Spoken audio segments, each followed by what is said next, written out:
Friends, I'm coming with the totally different topic: synthetic explosive perfumes and insecticides. So first of all, what are explosives?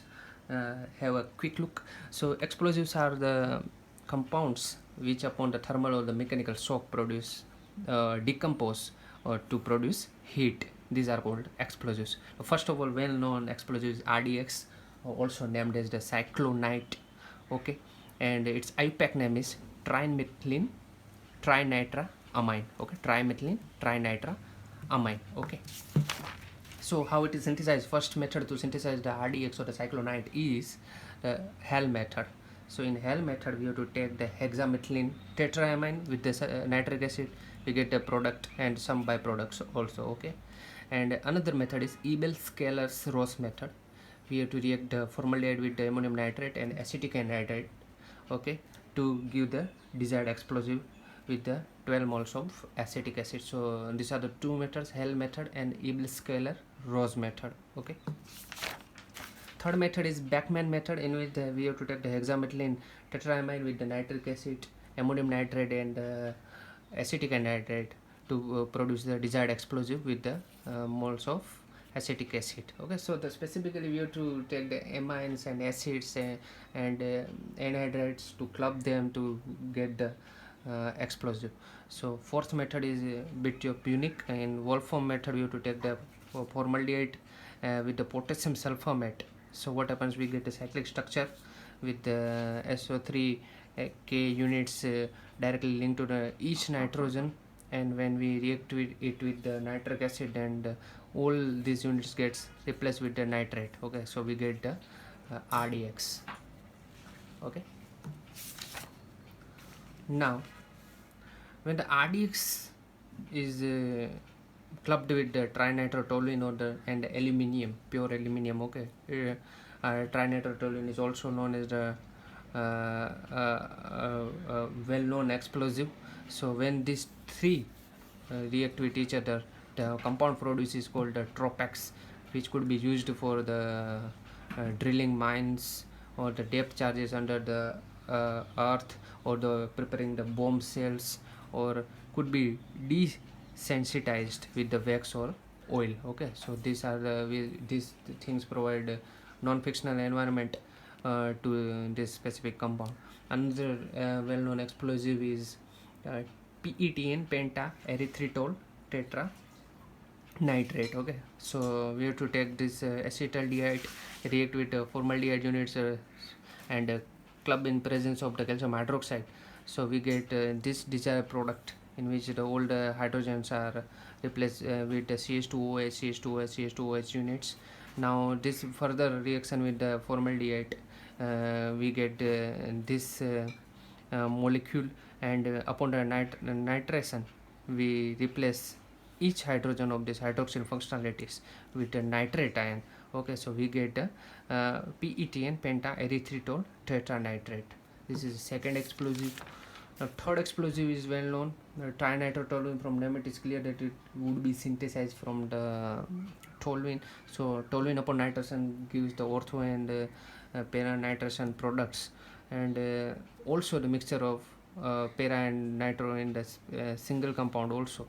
So how to get this desired product is the TNT is the symmetrical structure. Okay, NO2 NO2 NO2 and CH3, this is a symmetrical structure. So how to avoid the asymmetrical byproducts, we have to remove it by, in the presence of 10% sodium sulfate, we can remove the asymmetrical products. Now what are perfumes? The perfumes, as we know that all perfumes are the fragrance producing materials or the organic compounds. So basically the solvent which is used to prepare the perfume is ethyl alcohol, but its odor is very bad. So how to remove its odor is using the gum benzoin organic compound. It will remove the odor of ethyl alcohol. Okay, so, and we can add fixatives, and the fixatives could be animal or resinous or essential oils, or the synthetic, which we could synthesize in the lab also, or essential oils or the fats. Okay, the animal things or the resinous things also could be used as the fixatives. This provide resinous things provide the friction to the perfume's fluidity. Okay, so these all fixatives could be used which don't disrupt or break the basic organic compound present in the perfume, so it lasts long.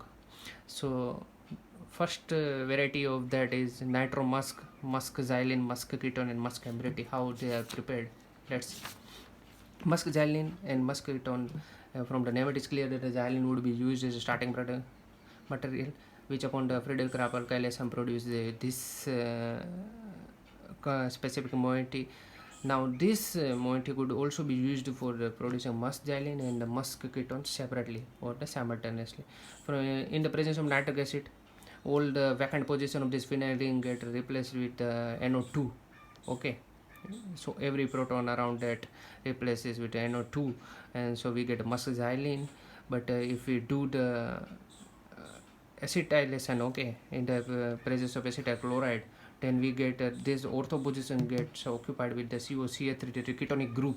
Why these two positions are not occupied? Because these are the steric environment of the methyl groups, so it is avoidable. So this is a favorable, this is avoidable. So this favorable position gets replaced with the COCH3, and upon nitration, the rest two position which are vacant gets occupied with the nitrate, and we get the musk ketone. Now musk ambrotti is prepared from the metacresol in the presence of the trimethyl sulfate and base potassium hydroxide. So what happens is the OH functionality gets replaced with the OCH3, which upon the alkylation gives the this product. Okay, so this ortho position gets occupied with this product. Again, the sterically we see that here it is a sterical environment, and here it was the free environment, so it preferred to attack this ortho position specifically. Now which upon the nitration occupied this ortho position, here also there is a ketoenol possible, so the electrophilic substitution reaction of the nitratine, here it is more favorable to give the musk ambrotti. Now insecticides, three types of insecticides we will see. The Baygon, this is well known, we have heard very much, and the Parathion and the carbendazim. Baygon, the IUPAC name, we also know the IUPAC name of the Baygon is 2-isopropoxyphenyl N-methyl carbamate.